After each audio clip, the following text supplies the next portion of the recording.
Hello everyone. Welcome back to my channel. I hope everyone is having a wonderful day. Before starting the video, please subscribe and keep watching for more detailed videos. Hany Aguirre from 90 Day Fiancé is becoming one of the show's most controversial cast members as she reveals more of her true personality to Matt and Amani with each new episode. Matt and Amani are a couple from San Diego with 2 daughters and live an unconventional lifestyle. Amani, who is openly bisexual, was partying in Tijuana with Matt when they met entertainer Annie. They spent time together, and Amani began to consider the possibility of forming a throuple relationship with her. They maintained a long-distance relationship with Annie for a year before deciding that either Matt or Amani would marry her and bring her to the U.S. on a K-1 visa. To do this, Matt and Amani would need to legally divorce. A lot was riding on their decision to welcome Annie into their family, but it's starting to look like the 90 Day Fiancé Season 11 couple may soon regret that choice, as the red flags surrounding Annie's behavior continue to surface. Annie made a major confession when Matt and Amani traveled to Mexico to visit her. The couple was supposed to meet Annie's family and get to know her better before moving forward with the K-1 visa process. However, Annie had been keeping a significant secret from her family. She told her brother that Matt was her boyfriend and that Amani was just a friend. This raised questions about one's true intentions in the relationship.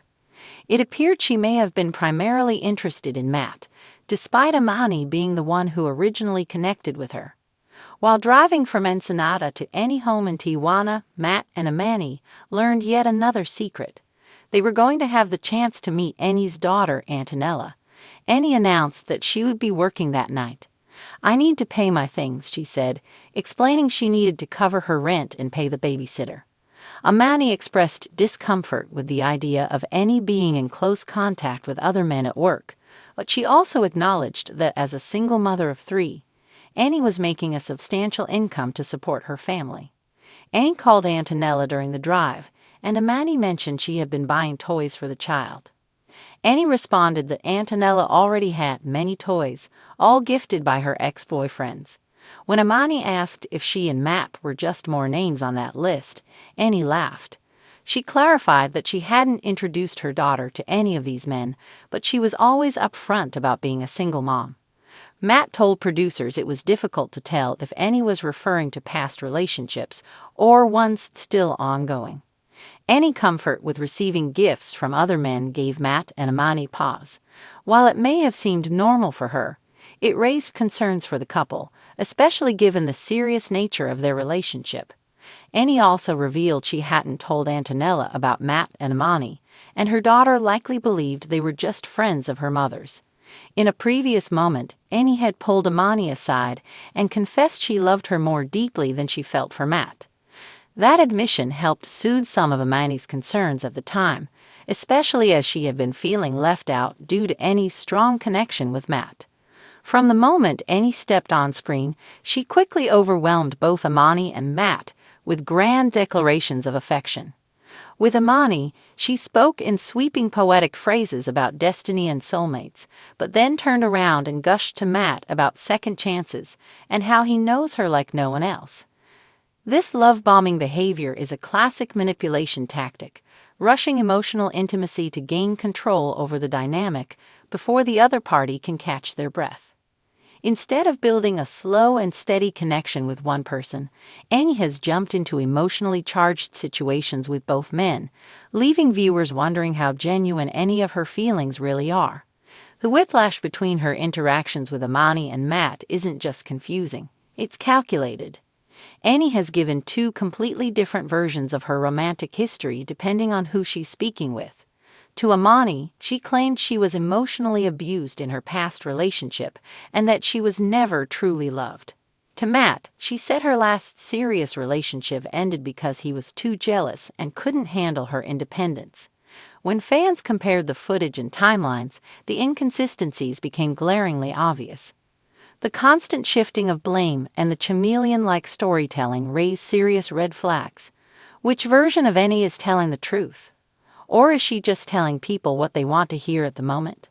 Another troubling sign is any need She to often control becomes how defensive when questioned, frequently interrupts conversations to redirect attention, and uses emotional manipulation, like crying or guilt tripping, when she's confronted with uncomfortable truths.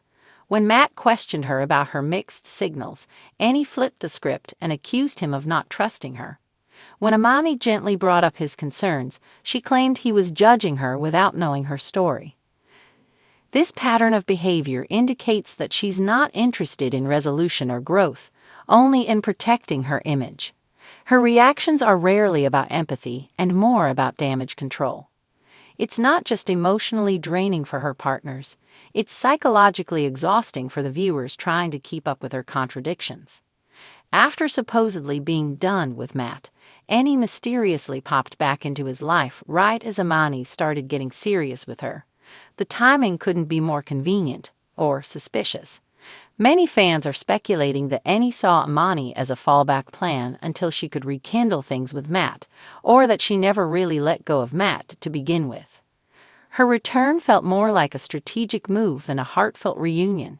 It's as if she was watching from the sidelines, waiting for the right moment to stir the pot and reinsert herself into Matt's life.